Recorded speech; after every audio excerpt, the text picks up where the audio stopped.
मजेदार और बहुत इंटरेस्टिंग टॉपिक है और इम्पोर्टेंट टॉपिक तो है ये भाई। तो इंटरमीडिएट गुड्स को हिंदी में कहते हैं मध्यवर्ती वस्तुएं और फाइनल गुड्स को कहते हैं अंतिम वस्तुएं। तो बच्चों आज हम इस पार्ट में जानेंगे कि इनमें डिफरेंस क्या है, इनमें अंतर क्या है, इंटरमीडिएट गुड्स क्या होती है, फाइनल गुड्स क्या होती है। इसके बाद आपको कोई डाउट नहीं रह जाएगा। तो देखिए सबसे पहले बड़े आसान शब्दों में लिखा है मैंने कि इंटरमीडिएट गुड्स की मीनिंग जो है अर्थ रूप में क्या बताया, हिंदी और इंग्लिश दोनों में बताऊंगा। लिखा है इंग्लिश में मैंने, हिंदी में भी आपको प्रॉपर बताऊंगा। तो देखिए दोस्तों मध्यवर्ती वस्तुएं क्या होती है, मीनिंग क्या लिखा है मैंने।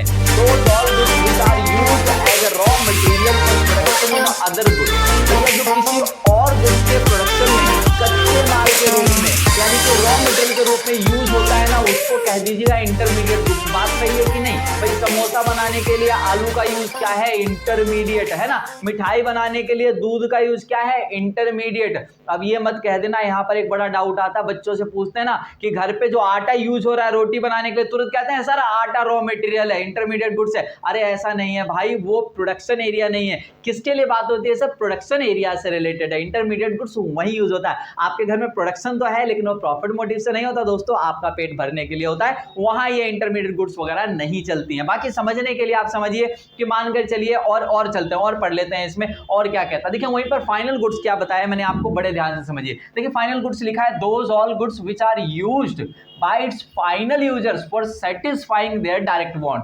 बच्चों नाम से क्लियर है, अंतिम वस्तु जो फाइनल, बिल्कुल कहने का मतलब है सेल के लिए रेडी है। किसके लिए रेडी है बच्चों?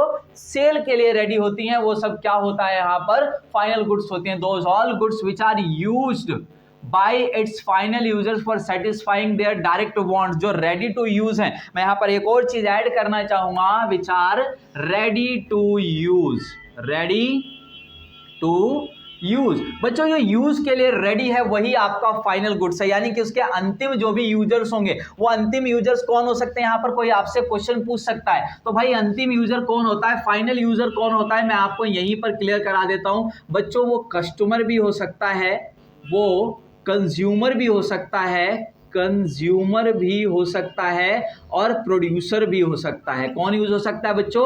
कंज्यूमर भी हो सकता है और प्रोड्यूसर भी हो सकता है। फाइनल यूजर ध्यान रखिएगा, डिपेंड करता है कि वो कौन यूज कर रहा है। तो बात समझ में आई पहली कि भाई वो सारी चीजें जो रॉ मटेरियल के रूप में किसी और गुड्स को बनाने में यूज हो जाती हैं, that all are intermediate goods, है ना। और यहाँ पर मैंने कहा कि जो फाइनली रेडी टू यूज है, यूज के लिए बिल्कुल तैयार है, उसके जो फाइनल यूजर होंगे चाहे कंज्यूमर चाहे प्रोड्यूसर, भाई वो अपनी डायरेक्ट वांट्स को सेटिस्फाई करने के लिए वो यूज करेंगे, उसका नाम है final goods ready to use. समझ आ गया?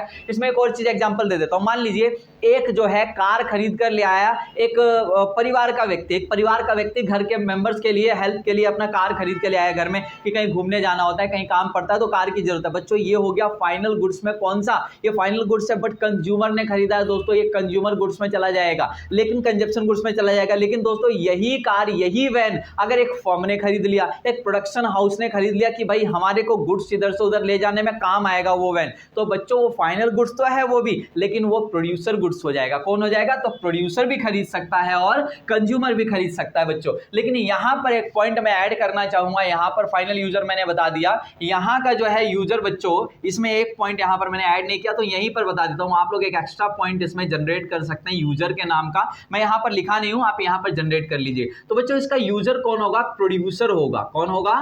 Producer only. बच्चों इन गुड्स का, इंटरमीडिएट गुड्स का यूजर कौन होगा? प्रोड्यूसर होगा, याद रखिएगा। ये केवल इंटरमीडिएट गुड्स प्रोड्यूसर के सेंस में ही यूज होता है। चलिए अगले की ओर चलते हैं। एंटिटी बच्चों बड़ा ही शानदार, अस्तित्व। अस्तित्व कब तक दिखाई देता है, यानी कब तक ये आपको दिखाई देगा, उसकी लाइफ कब तक दिखती है। बच्चों एक बात बताओ, जैसे कि आलू से समोसा आप बनाते हैं तो बच्चे जो आलू है उसका अस्तित्व कब तक दिखाई देता है? जब तक समोसा बन के तैयार नहीं हो जाता। जैसे उसको छीला, उसको काटा और उसको डाल के भरा भून मान के, है ना, तो वो खत्म उसका अस्तित्व, वो आलू कहां गए। तो दोस्तों मैंने क्या लिखा है? It can be seen only with in the production line और बाउंड्रीज। वो सारी चीजें जिनको केवल बाउंड्रीज लाइन के अंदर ही देखा जा सकता है, केवल उत्पादन सीमा के अंदर देखा जा सकता है बच्चों, वो सारी क्या कहलाते हैं? इंटरमीडिएट गुड्स कहलाती है ना। और देखिए यहां पर क्या लिखा है मैंने, यहां पर लिखा है it can be seen up to that time whenever it is not finally consumed. इसका अस्तित्व दोस्तों तब तक बना रहेगा, इसका एंटिटी तब तक बना रहेगा जब तक इसे फाइनली कंज्यूम्ड ना कर लिया जाए। बात समझ में आ गई होगी। देखिए नेक्स्ट की ओर चलते हैं।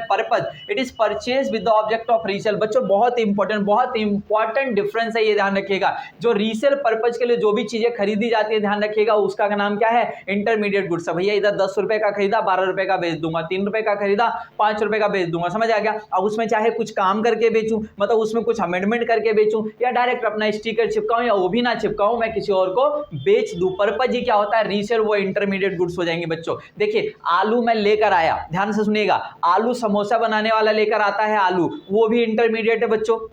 और एक सब्जी विक्रेता जो वेजिटेबल्स को सेल करता है कहीं पर, अगर वो भी सब्जियां खरीद कर लेता है, आलू खरीद कर लाता है, तो बच्चों वो भी इंटरमीडिएट गुड्स है। बेशक वो डायरेक्ट बेचेगा, उसमें कुछ करेगा नहीं, लेकिन वैल्यू एडिशन करेगा उसके अंदर, ध्यान रखिएगा। रीसेल पर्पज है, पर्पज क्या उसका? रीसेल। अगर रीसेल पर्पज के लिए लाया है दोस्तों, तो वो क्या हो जाएगा? Intermediate goods. और वही सब्जियां मैं खरीद के ले आऊं घर पे, क्या हो गया? फाइनल। भाई इसको रीसेल नहीं करना, तो देखिए मैंने क्या लिखा है यहां पर, it is not purchase for resale purpose. इसे पुनः बिक्री के उद्देश्य से खरीदा नहीं जाता है। ये भी समझ में आपको आ गया होगा। आया कि नहीं आया बताइए बड़े ध्यान से। अच्छा देखिए वैल्यू एडिशन, अगला पॉइंट क्या है? वैल्यू एडिशन बच्चों, मूल्य वृद्धि। Work of value addition is pending. बच्चों जब तक इंटरमीडिएट गुड्स होता है, work of value addition pending है, मतलब इसमें अभी प्रॉफिट मार्जिन जोड़ना बाकी है। भाई जैसे मार्जिन जुड़ के तैयार होगा तो फाइनल हो जाएगा ना। तो देखो फाइनल में क्या लिखा? Work of value addition is already done. भैया जो आपका फाइनल प्रोडक्ट होता है, जिसपे एमआरपी लिख दी जाती है, उसमें तो सब कुछ जुड़ा हुआ है ना। उसमें कॉस्टिंग भी जुड़ी है, उसमें प्रोड्यूसर का प्रॉफिट भी जुड़ा हुआ है, जिसे वैल्यू एडिशन कहा, और उसके अंदर टैक्स भी जुड़ा हुआ है, जिसे हम एनआईटी के रूप में जानते हैं, जो हमने बेसिक में सीखा है। तो बच्चों वर्क ऑफ वैल्यू एडिशन इसमें पेंडिंग है और इस वाले में कंप्लीट हो चुका है। नेक्स्ट पॉइंट देखिए बच्चों, नेशनल इनकम। नेशनल इनकम लिख लीजिए या डोमेस्टिक इनकम लिख दीजिए। कहने का मतलब है इस पॉइंट पे हम डिस्कशन कर रहे हैं एस्टिमेशन ऑफ नेशनल इनकम। बच्चों नेशनल इनकम के एस्टिमेशन में या डोमेस्टिक इनकम के एस्टिमेशन में हम इसे दिखाएंगे या नहीं दिखाएंगे। तो बच्चों देखिए अगर आप नेशनल इनकम देश का निकाल रहे हैं या डोमेस्टिक इनकम, तो इंटरमीडिएट गुड्स को आप उसमें शामिल नहीं कीजिएगा। इंटरमीडिएट गुड्स शामिल नहीं की जाती है दोस्तों। लेकिन वहीं पर अगर मैं आपको बताऊं तो देखो मैं क्या लिखा हूं, it will be includes in estimation of national या डोमेस्टिक इनकम। भाई लैंग्वेज थोड़ी सी ना चाइनीज है, राइटिंग है, एडजस्ट कर लेना है प्यारे बच्चों, प्लीज एडजस्ट कर लेना। देख लो चाइनीज लैंग्वेज लिख देता हूं कई बार मैं। It will be includes in estimation of national और डोमेस्टिक इनकम। भैया फाइनल गुड्स को नेशनल इनकम के एस्टिमेशन में लिया जाएगा और इसको नहीं लिया जाएगा। क्यों सर एक बात बताओ, अब तुम ही बता दो। भाई समोसे के प्राइस में आलू की कॉस्टिंग जुड़ी है कि नहीं जुड़ी है? अब बताओ नेशनल इनकम में हम आलू को भी जोड़ ले और हम इधर समोसे को भी जोड़ ले तो डबल काउंटिंग नहीं हो जाएगी। बच्चों ध्यान रखिएगा इंटरमीडिएट गुड्स में अगर इंटरमीडिएट गुड्स को आप जोड़ लेते हैं नेशनल इनकम में तो बच्चों आपका problem of double counting generate होती है, दोहरी गणना की समस्या। ये क्या होता है सर, जब एक ही आइटम को एक से ज्यादा बार हम अगर ले लें नेशनल इनकम की काउंटिंग में तो वो डबल काउंटिंग की प्रॉब्लम हो गई, प्रॉब्लम ऑफ डबल काउंटिंग। तो ध्यान रखिएगा बच्चों फाइनल गुड्स में तो इंटरमीडिएट ऑलरेडी जुड़ा है ना, तो बस फाइनल गुड्स ले लेंगे हम, इंटरमीडिएट नहीं लेंगे। एंड नेक्स्ट पॉइंट बच्चों एग्जांपल बताया है मैंने, आप लोग तो आप मुझे उम्मीद है बहुत प्यारे प्यारे एग्जांपल आप लोग अपना बना सकते हैं। देखो क्या एग्जांपल मैंने लिखा है,